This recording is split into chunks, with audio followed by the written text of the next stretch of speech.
রাষ্ট্রের মূলনীতি সম্পর্কে আমরা বিপ্লবী ওয়ার্কার্স পার্টি থেকে যে কথাটা আমরা বলেছি, আমাদের রাষ্ট্রের যে মূলনীতি, যেটা দীর্ঘ গণতান্ত্রিক সংগ্রাম, আমাদের মহান মুক্তিযুদ্ধের মধ্য দিয়ে মানুষের গণ আকাঙ্ক্ষার সাংবিধানিক রিফ্লেকশন হিসাবে যেটা সংবিধানে যুক্ত করা হয়েছে, আমরা প্রধানত মনে করি সেটা অব্যাহত থাকা দরকার।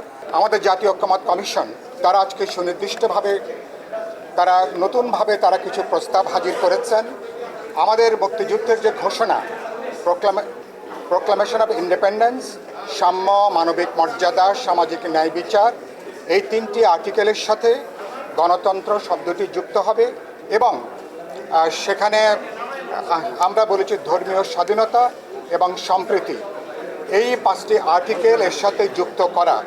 এটা নিয়ে যে জটিলতা যেটা তৈরি হয়েছে, আমাদের পার্টি থেকে আমরা যে প্রস্তাবটা করেছি সেটা হচ্ছে এরকম যে আমরা আমাদের সংবিধানের মূলনীতির পরিবর্তনের ব্যাপারে জাতীয় ঐক্যমত্য কমিশনে এখানে সবাই আলোচনা করে একমত হওয়াটা এখন সম্ভব হচ্ছে না। সে জায়গা থেকে তাহলে সমাধানের পথটা কি?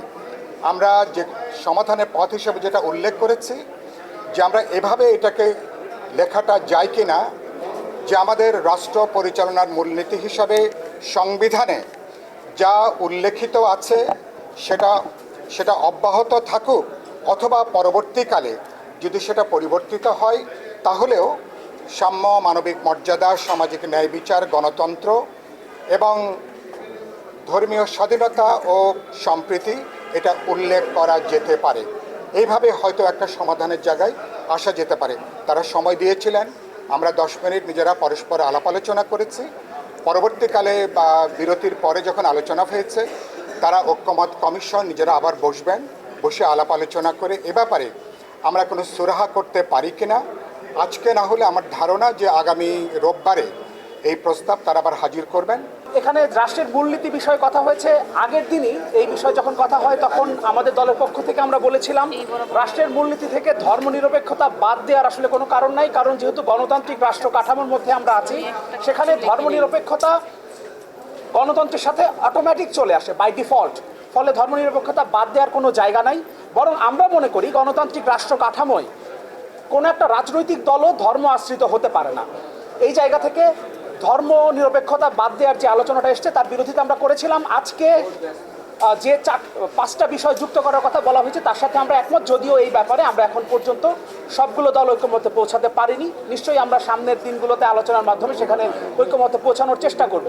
বিএনপি সহ 3টা দল, তার ভিতরে এনডিএম আছে এবং বিএলডিপি রয়েছে, যে প্রধানমন্ত্রী মেয়াদের ব্যাপারে ঐক্যমত না। আজকে আমাদের একটা আলোচনা এসেছে যে তারা এনসিসির নাম পরিবর্তন করে যে কমিটির প্রস্তাবনাগুলো করেছেন, আমরা বলেছি এই কমিটিটা প্রধানমন্ত্রী সহ নির্বাহী বিভাগের হাত পাকে বেঁধে দেওয়া হয়।